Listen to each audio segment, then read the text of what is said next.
It is devastating when any parent learns that their preborn son or daughter has a serious medical condition which will cause the child to have certain challenges in life or even impact his or her ability to survive.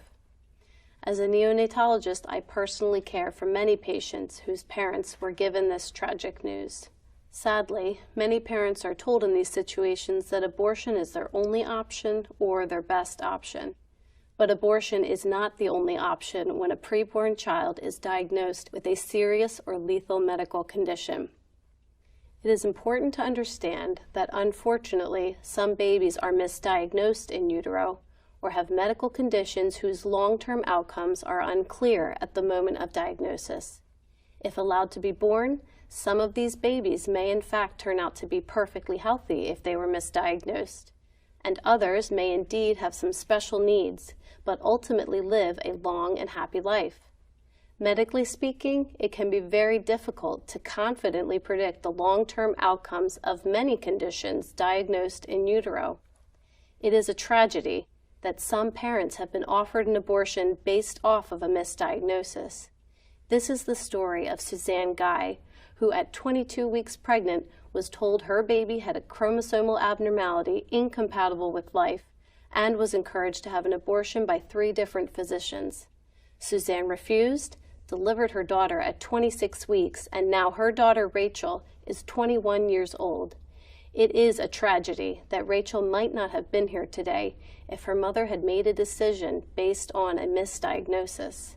In the case of a baby who is accurately diagnosed with a lethal condition while still in the womb, it is important to understand that these are still human beings whose lives deserve to be treated with the highest level of respect and compassion, regardless of their medical condition. Some will argue that children with lethal diagnoses should be aborted in order to prevent them from experiencing suffering. However, this is neither medically supported nor honest.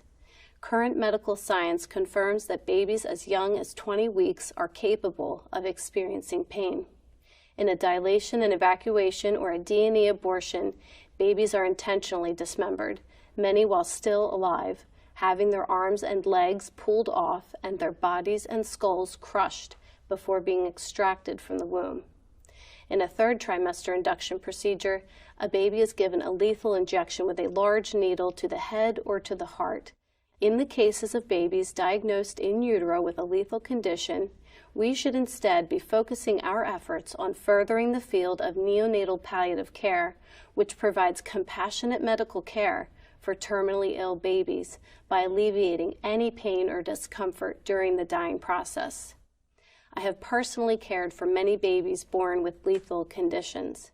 We closely monitor these babies for any signs of pain and work with the parents to compassionately treat their baby's discomfort with pain medications, oxygen, and other appropriate measures as medically indicated.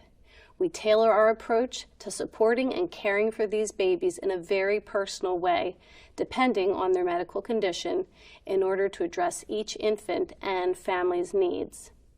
We also provide support for the mothers of such babies in every way possible. Mothers are given the chance to hold, kiss, talk to, and comfort their babies as they pass. Unfortunately, many mothers carrying babies with lethal medical conditions have never been offered or presented with the option to pursue palliative care for their child. If we are truly advocating to empower and educate women, we need to be openly and honestly discussing this compassionate and life-honoring option. All babies deserve to be born, shown compassion, treated with dignity and respect, and supported, even through the dying process. A society's morality and ethics is only as strong as its treatment of its sickest, smallest, and most vulnerable members.